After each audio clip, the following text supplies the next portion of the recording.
Weekend Cafe, Week Tuesday, or my favorite day. I know it's sort of it's almost midnight for Yazname, but it's the middle of the day for Babasi. My favorite day, which is Tuesday, because it is our Young International Storytellers Day. Now, before I forget, I will mention this. The theme for next week is international peace, because I haven't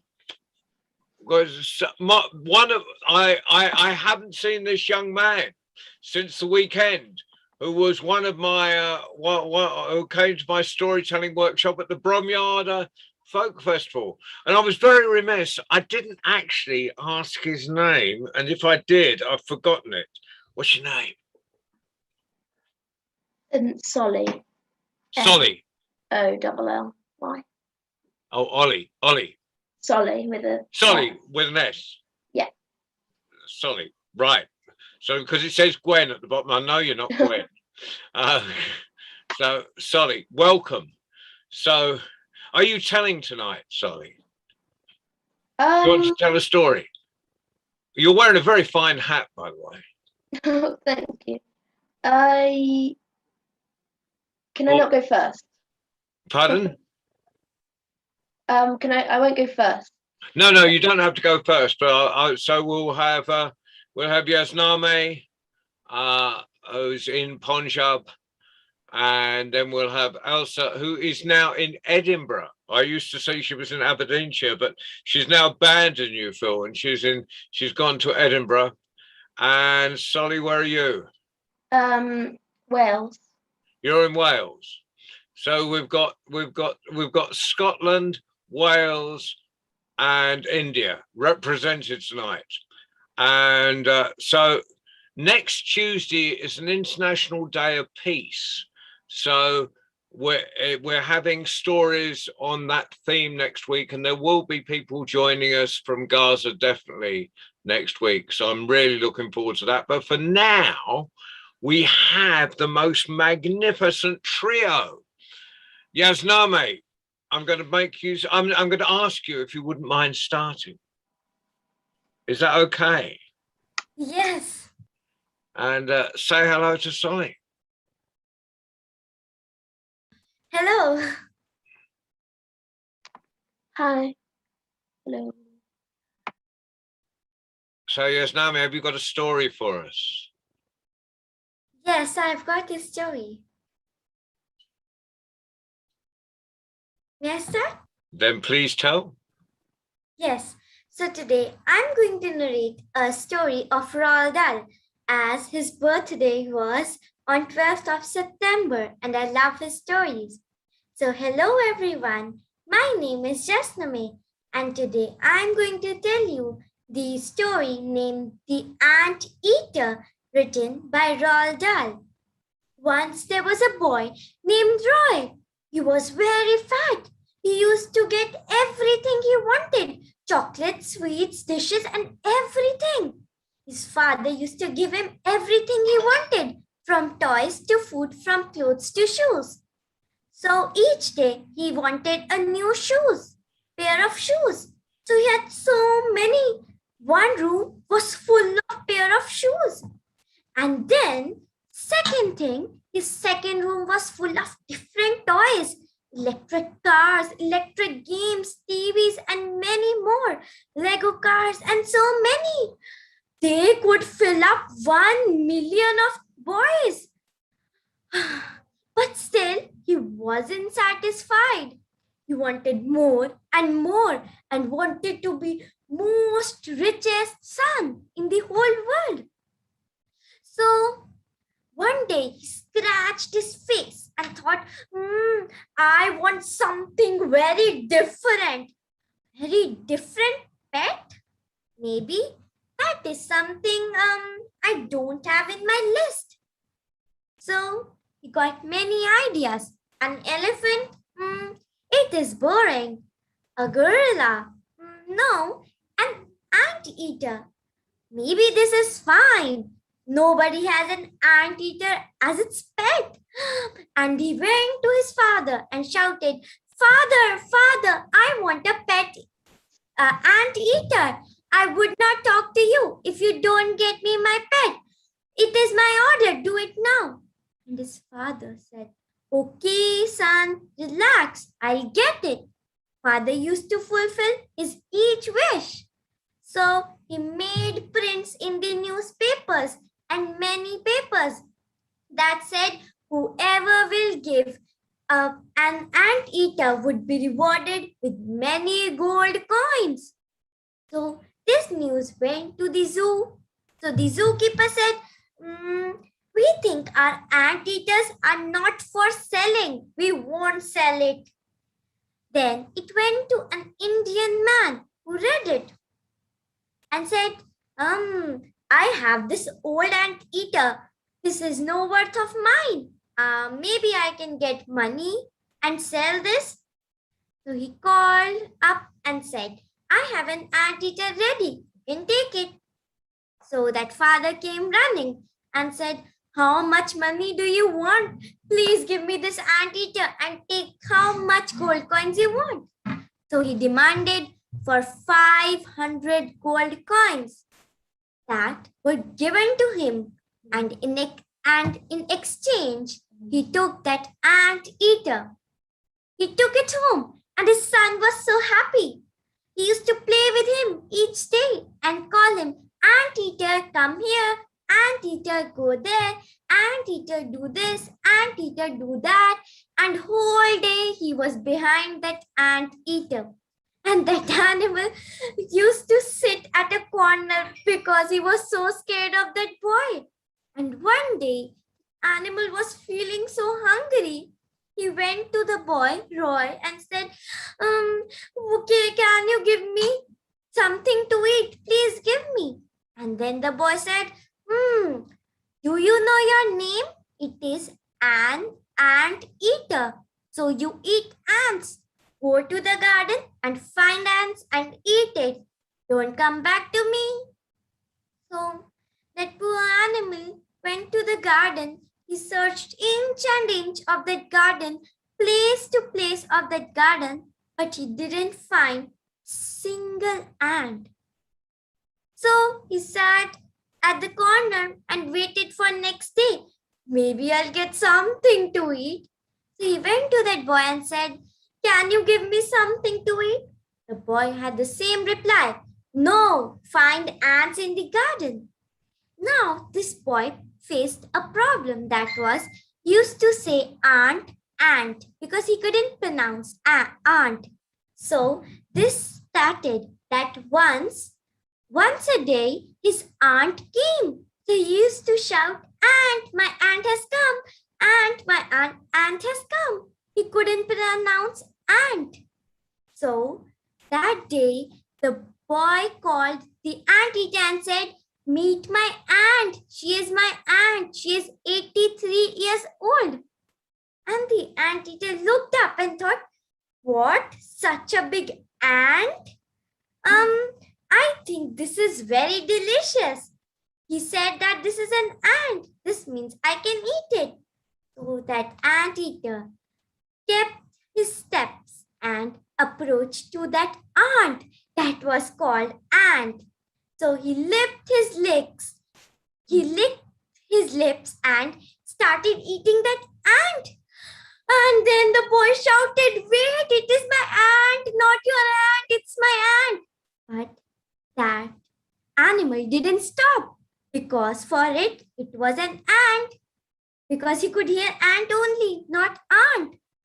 So the boy hid in the place and thought, this will eat me also, I should better hide. And so there was something going in that anteater's mind. And that was such a big ant and so delicious. So he approached to the boy and said, I had my dinner. Now it's time for dessert and you are my dessert. So thank you. And the story ends.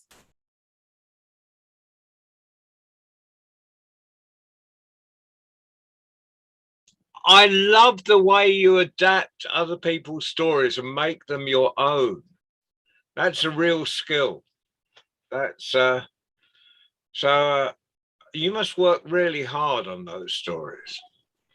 Yes. Right. Thank you. Thank you. Now, Elsa, or Solly, do you want to go now? Or shall I put Elsa? What? Okay, we'll put Elsa on. Now, I've got to tell you, Solly, you've got to know this. Now, Jasname sounds amazing, brilliant, of course. But when she started 3 months ago, she was just like you. She was a real novice. She'd never, and in fact, Jasname had never told stories before she started coming on these Tuesday nights. So what's it, about 4 months, 4 or 5 months you've been coming, something like that. And It's maybe it's more than that. well, 6 months, but it's certainly, you started, it's during COVID anyway. You started since we started the Tuesday nights. So by coming Yes. regularly, you know, you get that kind of confidence. Right. So Elsa, your turn. What have you got for us? Hello, everyone. It's really nice to meet you, Sully. I hope I see you again. I love your hat. It's so cool with the hat bands. I hope my internet's okay because it's not been great for the past few days I've been here. I don't know if you can hear me or not, but just gonna go.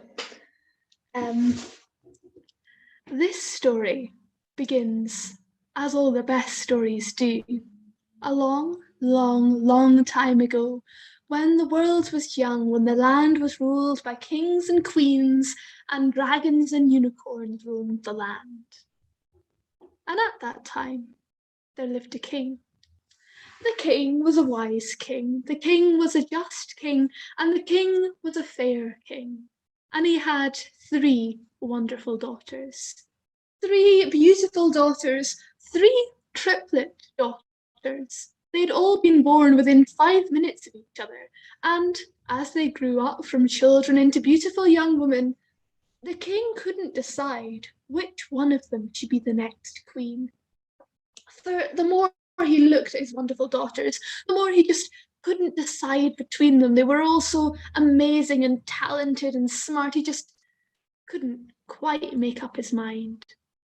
And one day, when he was getting fairly old, when he knew he wouldn't have much time left to him, he called all his daughters together in the great throne room.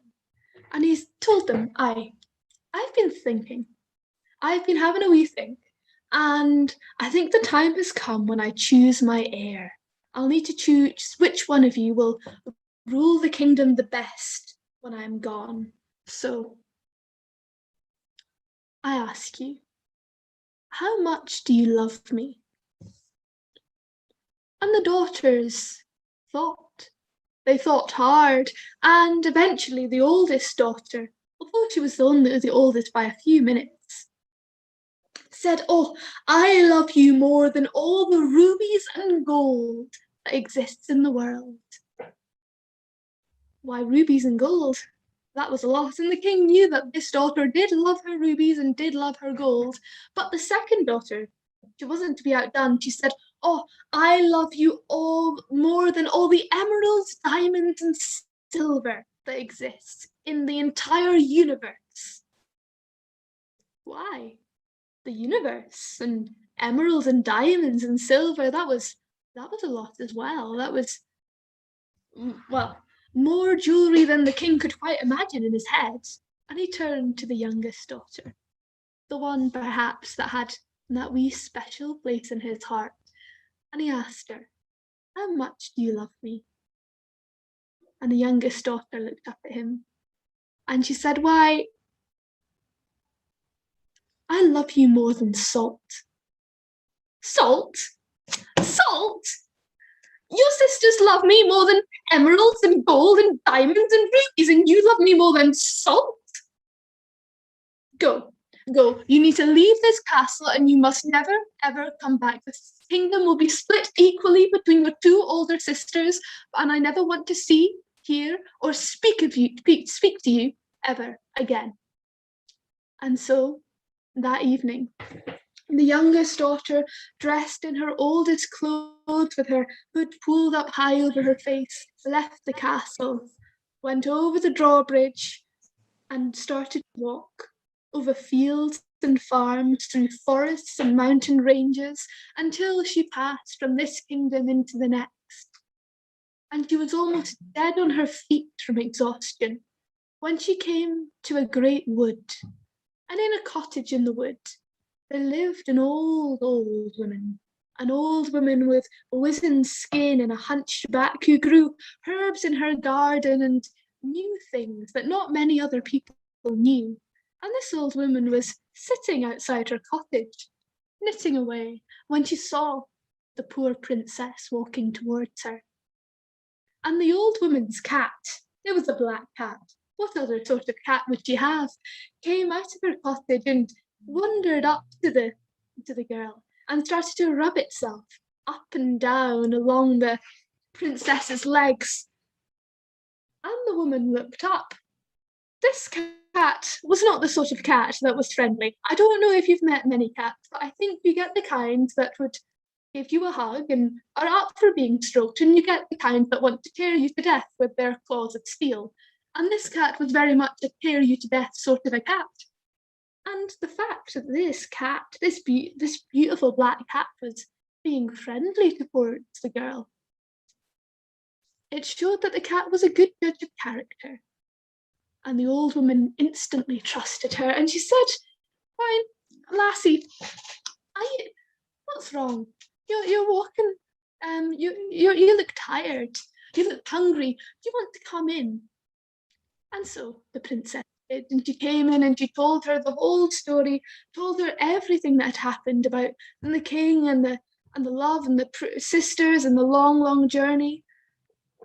And the old woman said, "Why, I'll give you a home. You can sleep in the barn, and you can do a bit of housework about the cottage and help me with the odd thing or two, and I'll make sure you're clothed and fed throughout the winter." And so that's how they lived. The seasons turned from autumn to winter, and the snow fell, and spring dawned green and fresh.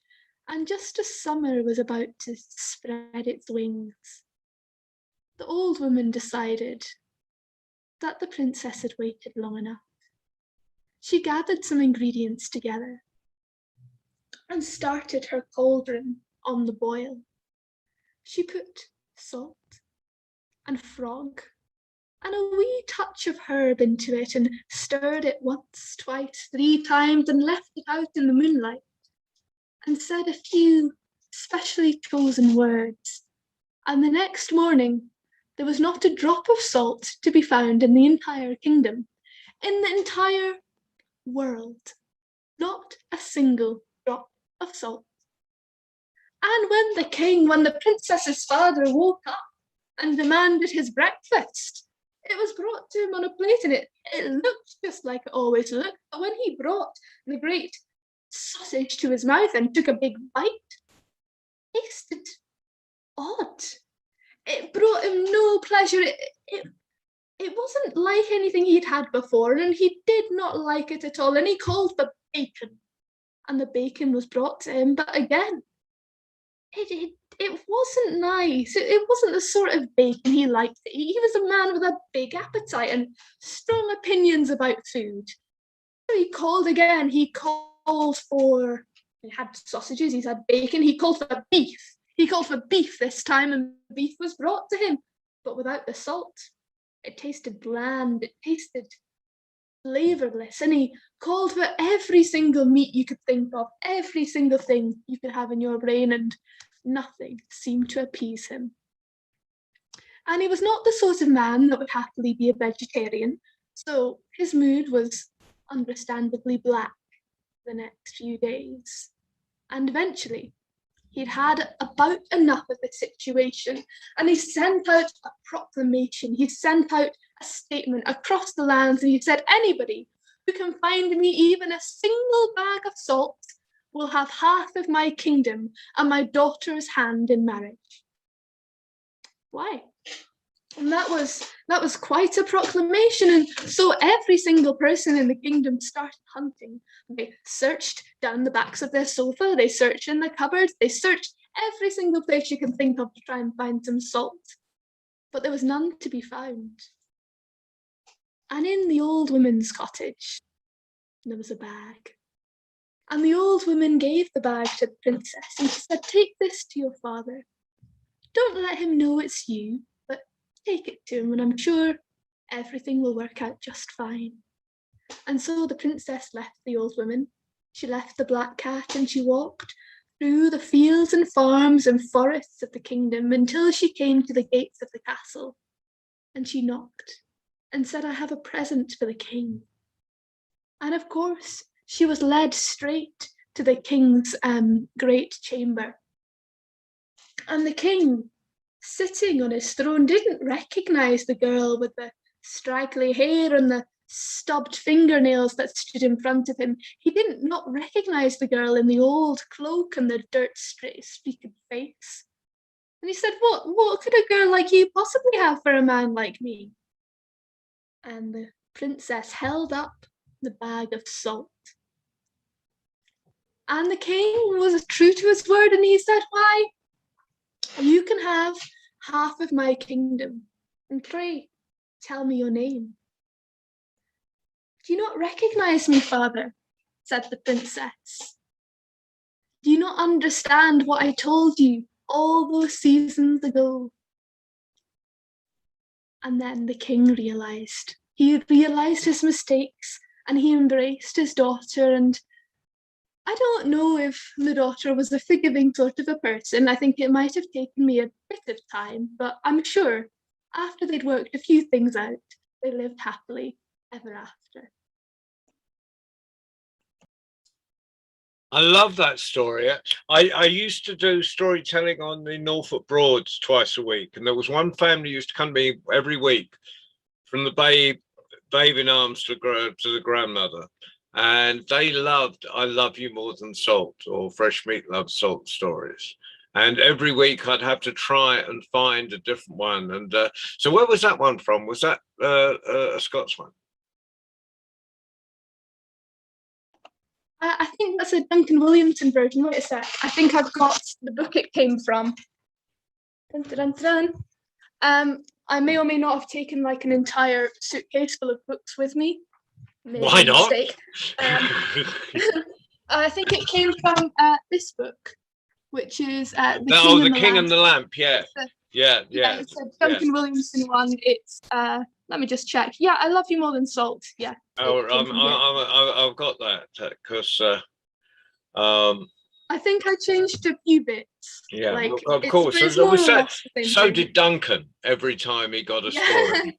It was Duncan always told it in his own way, but that was and we can't claim any credit for Ailsa. Ailsa came to us fully formed as a fully formed storyteller. So we're very privileged that you come and visit, still come and visit us, Ailsa. We love it. So, Solly, do you fancy telling a story? Do you feel like stepping off the cliff and telling a story? We're lovely people here, so.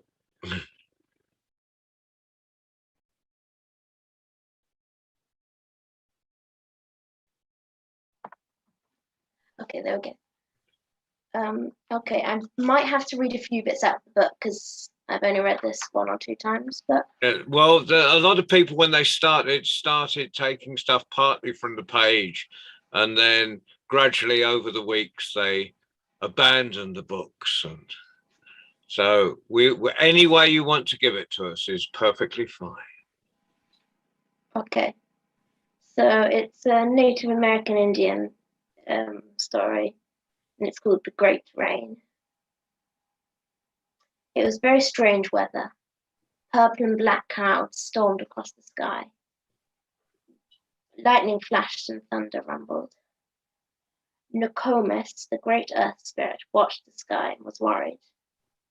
This isn't the right weather for summer, she thought. Why is the Thunderbird making it so dark and stormy? Thunderbird, she called. What is wrong? And I'm not going to do the Thunderbird screeching because that'll sound weird. Gah! Screeched a voice inside the clouds. I'll tell you what's wrong. I'm angry.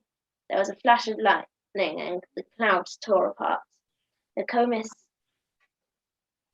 could see the Thunderbird crouching over the mountains, his talons gripping the top, his open wings stretching from horizon to horizon. Very angry, he shouted. The lightning darted from his red eyes. But why are you angry? Asked Nokomis. Why? He glared down at her, stretching his neck and rattling his wings to send thunder rolling across the sky. I'm angry because the people love you and they don't love me. They love me because I'm the earth, their home, Nokomis said. And the plains where they pitch their teepees. They dance and give thanks to you for the rain you send, she reminded him. But they love you best. He beat his wings until thunder shook the mountainside. I'll show them. I'll send them so much rain that the rivers will flood, covering their forests, their plains, their teepees. Everyone will drown. Then they'll be sorry. He screamed, stretching wide his eagle beak. Then pulled the black clouds over himself again. Thunderbird! Thunderbird! But he would not answer. Nokomis was very worried. What am I going to do? She thought. He won't talk to me, and he won't change his mind. I know him. He'll just sulk up there, getting angrier and angrier until he's ready to burst. Then he'll do what he said, make it rain and rain. She looked at the mountain where Thunderbird was hiding and thought hard. I don't think he can make enough rain to cover everything. Not everything. Not the mountains. Yes, that's it. Nokomis called. Listen to me. All you animals, people, there is going to be a terrible flood. You must go and hide in the mountains. You'll be safe there. You must go quickly. Her voice travelled everywhere. In the grass, jackrabbits heard her and stopped nibbling. Beneath the ground, moles heard her and stopped digging. Under the water, beavers heard her and stopped building their dam. Soon, all the animals and insects were flying, running, hopping to the mountains. It was only the people who took no notice. In their villages, they went on sewing moccasins, making arrows, and looked at the sky. It's too noisy in those villages. Everyone talking, they can't hear me. Nokomis thought. I must find someone quiet to tell. In the long grass, she saw a boy looking for rabbits. Not a twig snapped, not a blade of grass squeaked.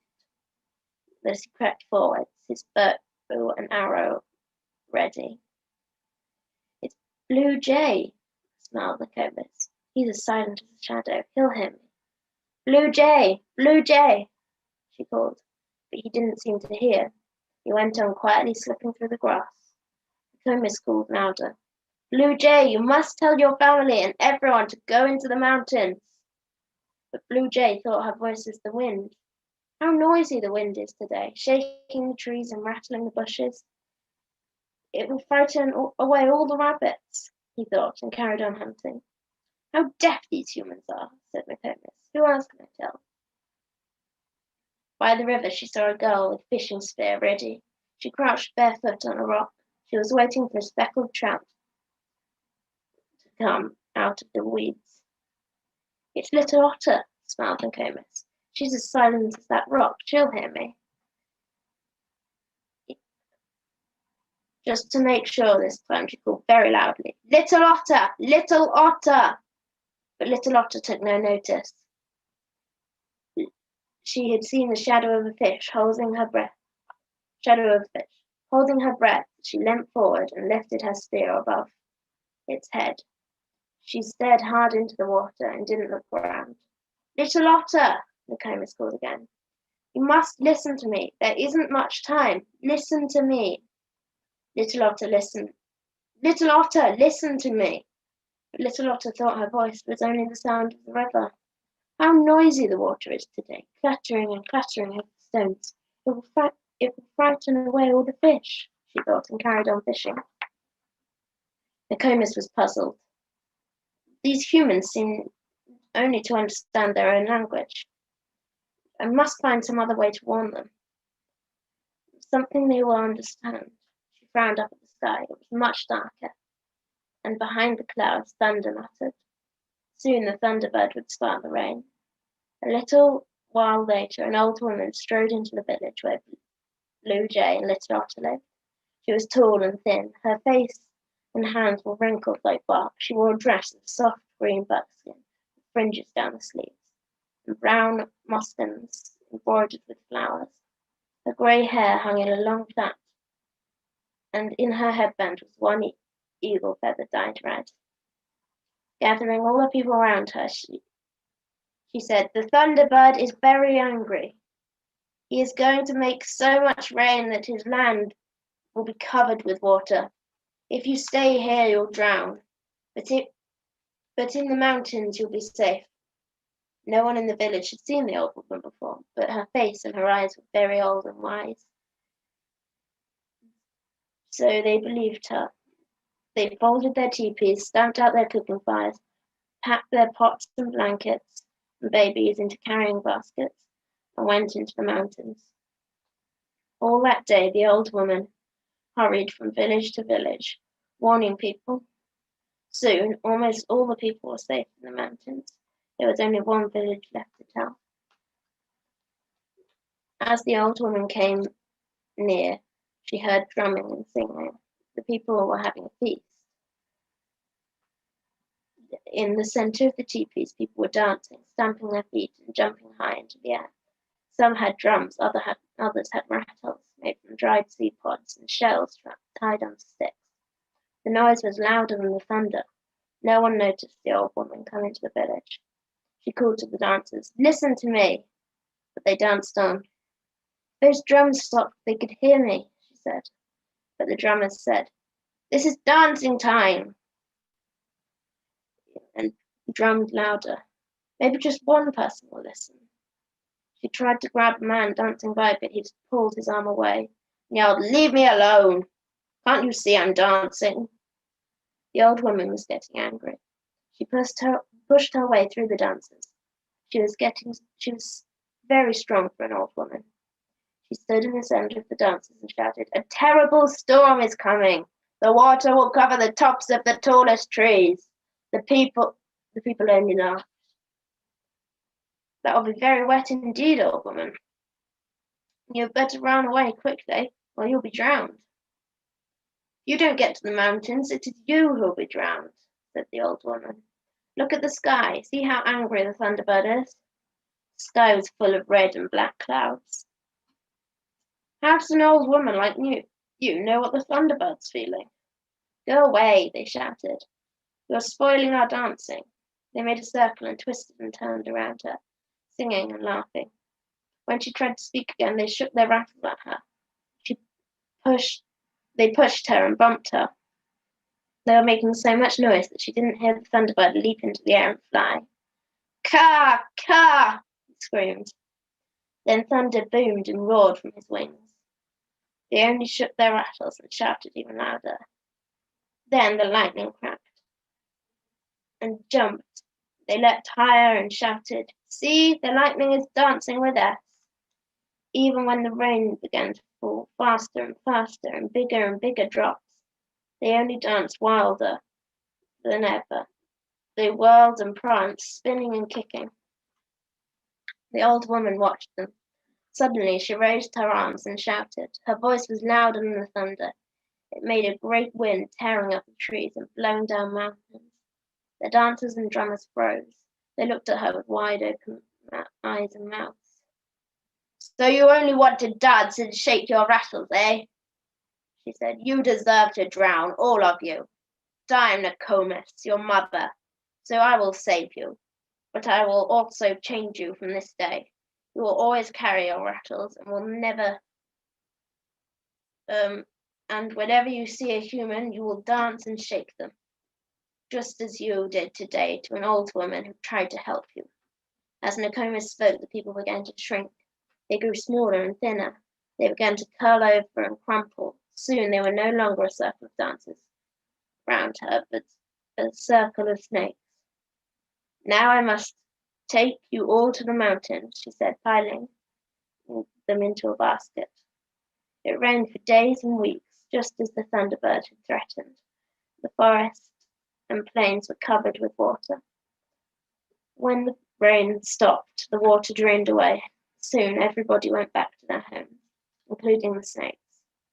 They went far away from the rain and lived in dry places. Whenever they see a human, they raise their head and sway as if they were dancing and shake their rattles, which they carry in their tails. And that is how Nokomis, the great earth spirit, brought rattlesnakes into the world.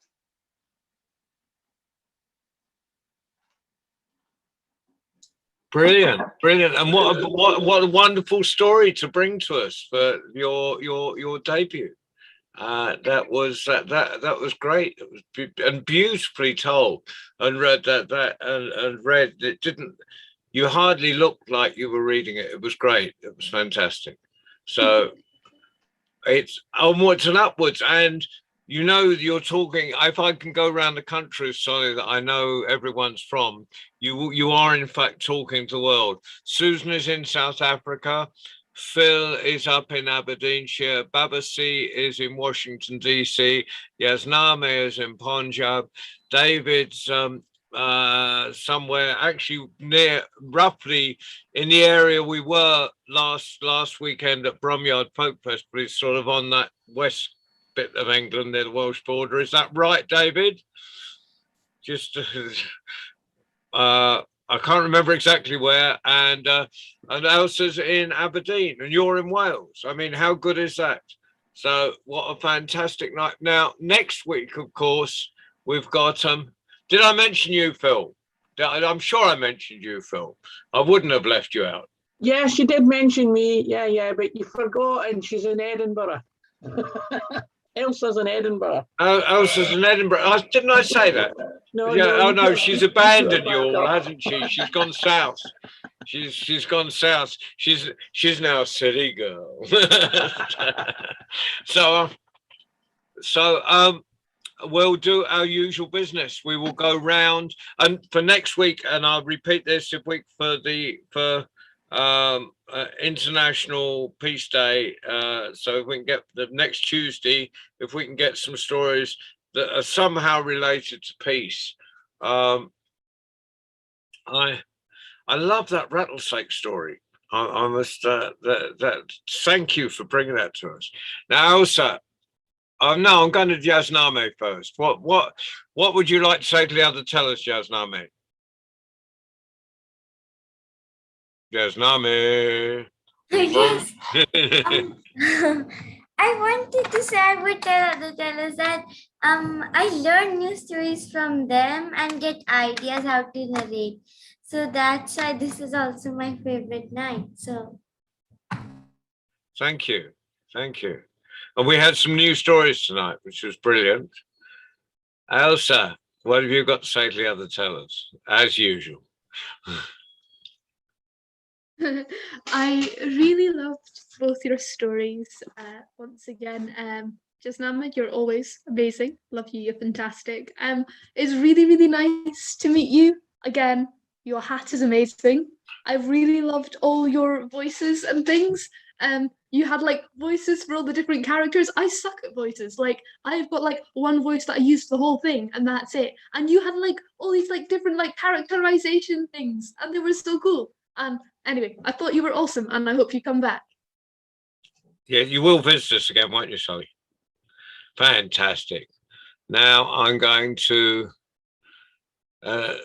Susan next in South Africa.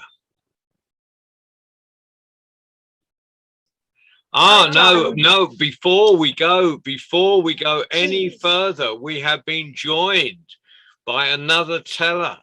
So You're in your school uniform in your picture. Is that Davija? I had joined very, very, very late. That's okay. Have you got a story for us? Yeah, I have, but just a second. Would you like a few seconds to prepare? Yeah, I am just going to judge the crop. You, I did. Well, so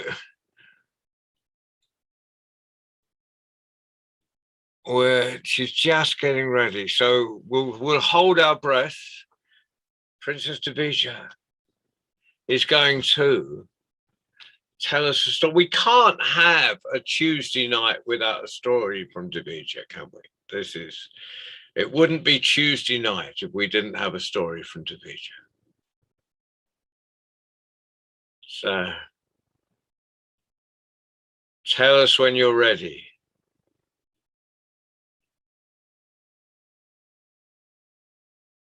Meanwhile, Susan, have you got anything to say about the others while we're waiting for Davija to sort herself out?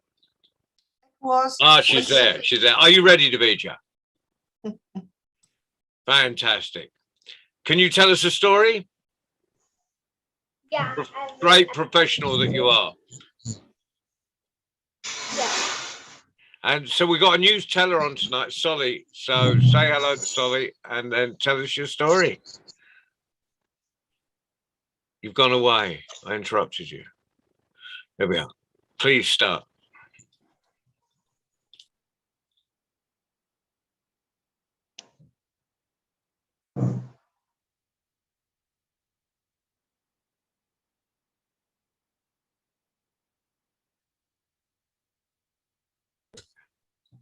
Having a little trouble with our virtual world.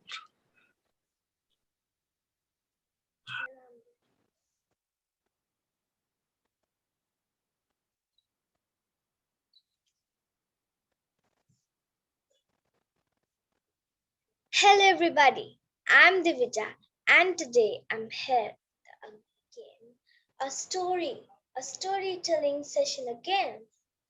Mala Nasuruddin was very happy. The kind had allowed him to use some land to grow crops.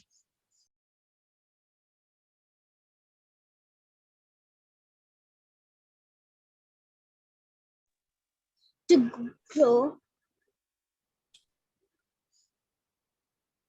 grow crops.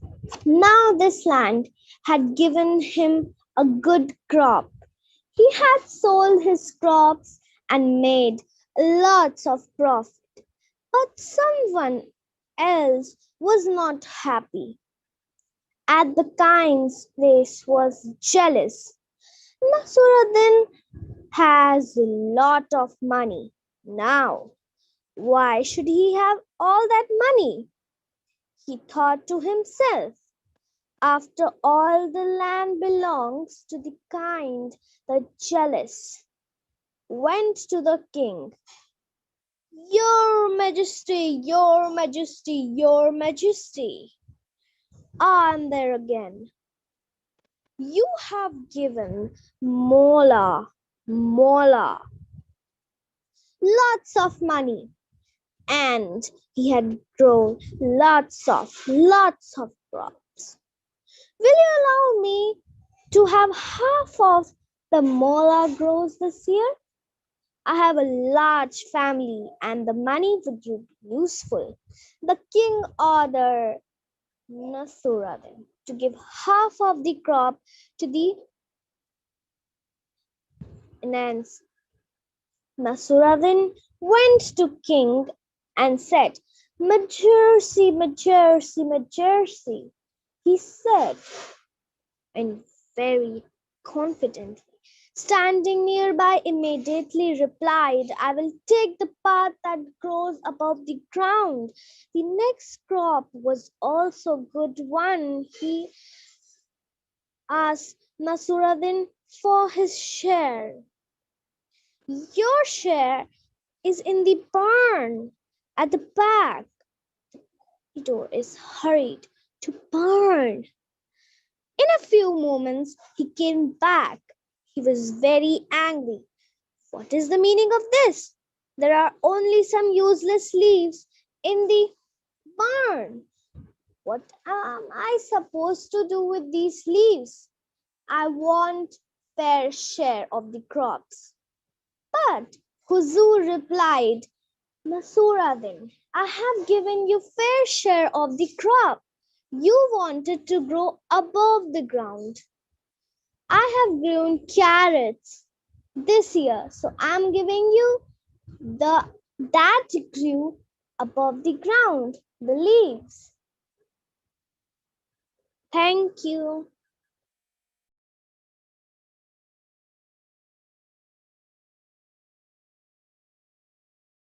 Thank you, Divija. And that was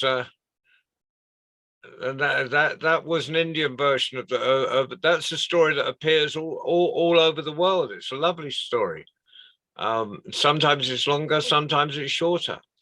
Now, next week, if you can get a peace story together, because it's the International Day of Peace, and we're going to have David Heathfield's coming back to us, and he's going to bring the children from Gaza and all over. So next week is going to be a really, really special week, I think. So, but great that you came today. And so I was about to ask Susan what she thought of everyone tonight. John, every time I turn on my microphone, I get interrupted. I'm petrified. I promise not to this time. Okay. Just once again, I want to compliment all the tellers. Once again, particularly Yasna May. She was so well prepared tonight. I thought that taking on a Roald Dahl story was a big challenge, and she really, really pulled it off so well. Well done, my dear. Fantastic. And then, Solly, what a beautiful voice you have. I think I would love to see you back here, because I think, for a first session, it's difficult, but I think you're going to rock this show. So please come back. Tell us more. Okay. Thanks.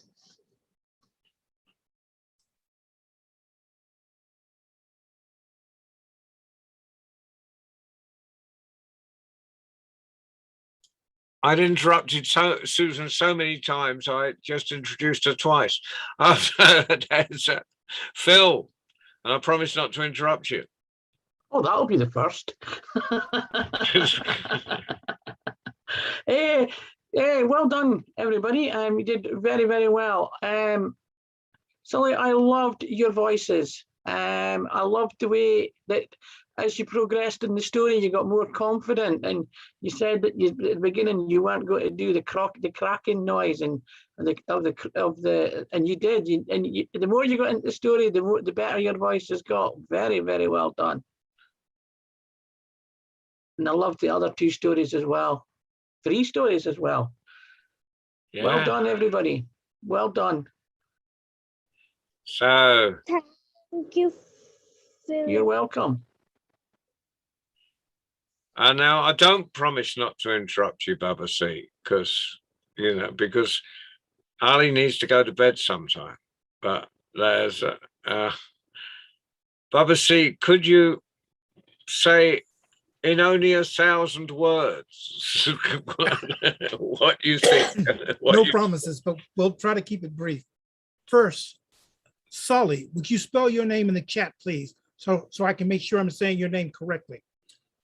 And I'm going to let you know a little secret. Even the experienced professional storytellers sometimes read from, I don't call them cheat slips, from our remembering slips, okay? And an exercise you can do for reading from pages is to practice looking in a mirror and practice looking down at what you want to say, looking at the mirror and saying it. And soon you'll find you're looking more in the mirror than to the pages. It's a good exercise. but I loved your story. And I love listening to you grow bolder and bolder. And I think if you do this story again, you will do the Thunderbird screech. But thank you very much. I think Davija is gone. No, Princess Davija, you came in near the end, but as always, you delivered divinely. Thank you. Elsa is gone, but I sent Elsa a message that said the harp is within her, because the magic of her telling is not the harp, it is her. Princess Jasna May, what can I say? What can I say? What can I say? Every week you bring us something new. You bring us something more colorful. I'm even looking at your beret, your headgear, and I like the way the bow looks like a butterfly, because you are a butterfly. You're light, you're lively, you're colorful, and you always amaze. Thank you very much. Was that under 1,000 words, John Rowe? You didn't do badly. You didn't do badly. Yeah. Now we get a David.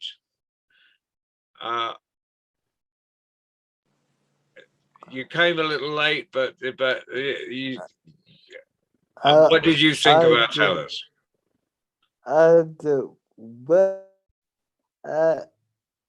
Where to got that story? Which story? Jasname's. No,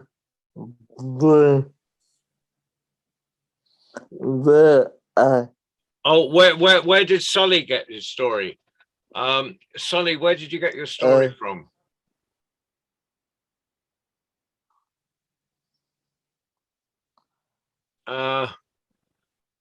Time for Telling, which is a Puffin. It looks like a Puffin book. Is it a Puffin book? Is it published by Puffin?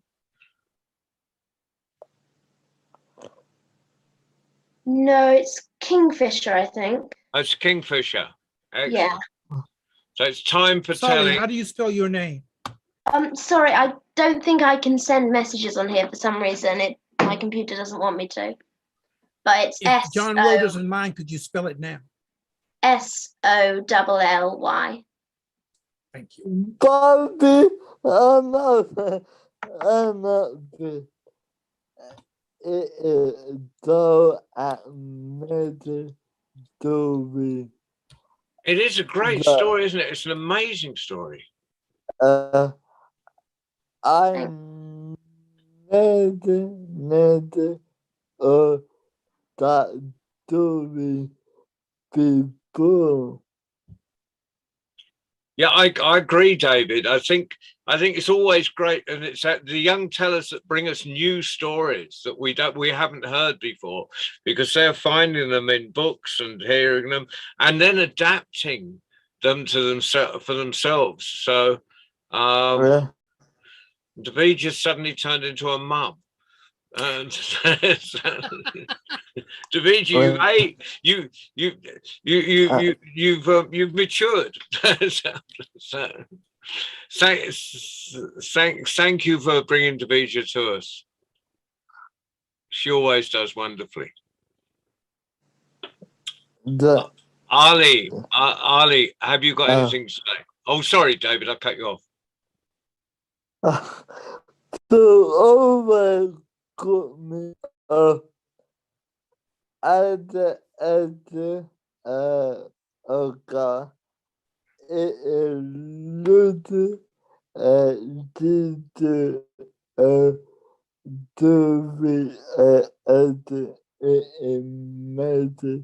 to be I love to You love the hat. Yeah, it is. We're all very jealous of your hat, sorry. no. Oh no, Jasname's one with the veil. No, I do.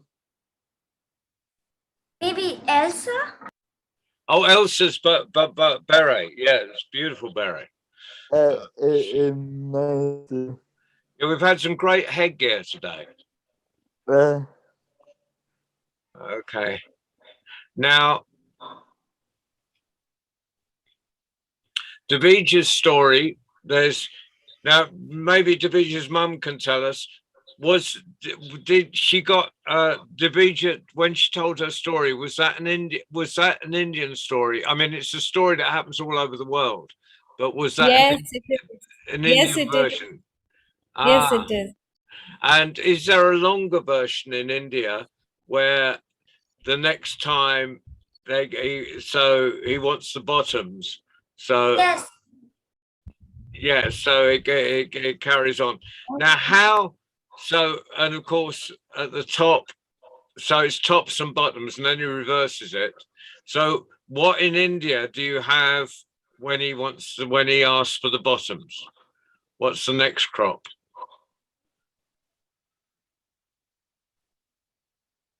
Rice. Rice is Oh, the it's upcoming rice. next crop. Yes. Rice. And in the month of October, month of October, or probably in the mid of November, we celebrate a festival named Diwali. That means Diwali. We just call it the festival of lights. Yes. We just decorate our houses all over. We decorate the house with lights and earthen lamps. And just a moment. Huh. And on Diwali day, and we do a kind of puja, a kind of worship.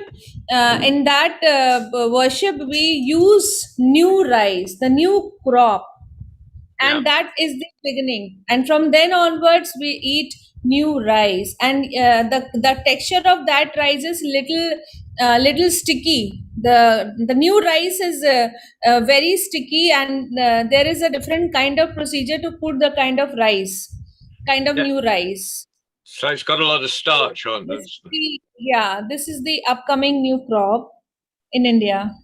Fantastic. So now with that story, is there a third time where he won't be cheated? So what's the third bit on that story? Jasname, do you know?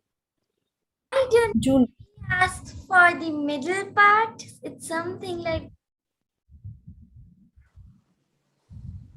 The rice is the middle. So carrots, rice, and I mean in the one grows up the soil, so he asks for that, and so after that he shouts that he is cheated. Like this.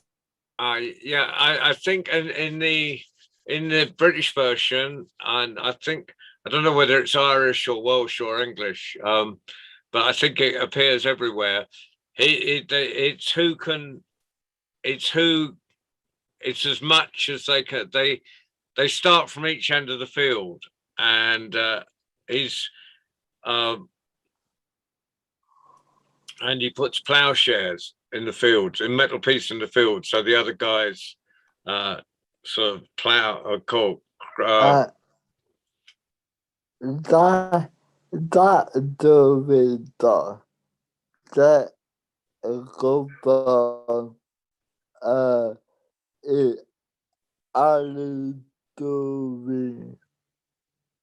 Yeah, it's a boggart, isn't it? That he's it's a boggart.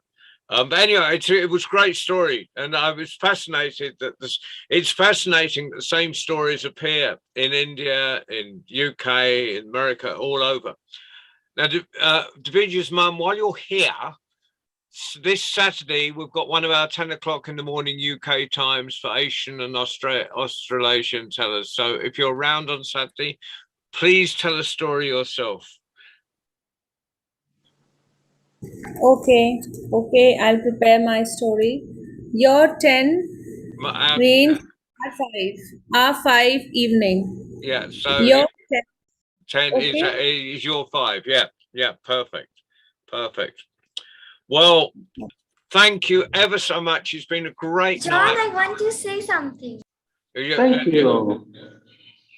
Today in India, it is celebrated as National Language Day.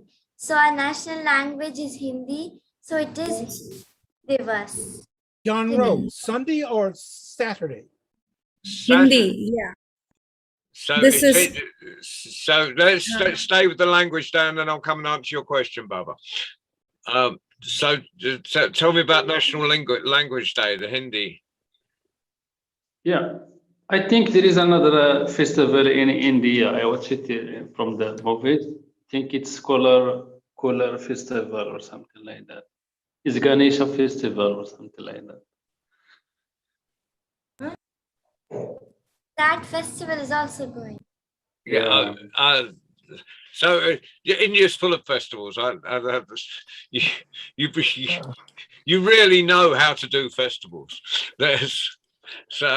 And Baba C, in answer to your question, the Australian Nation one is Saturday at 10 o'clock in the morning, and then it's Rock the Casbah on Sunday, this Sunday.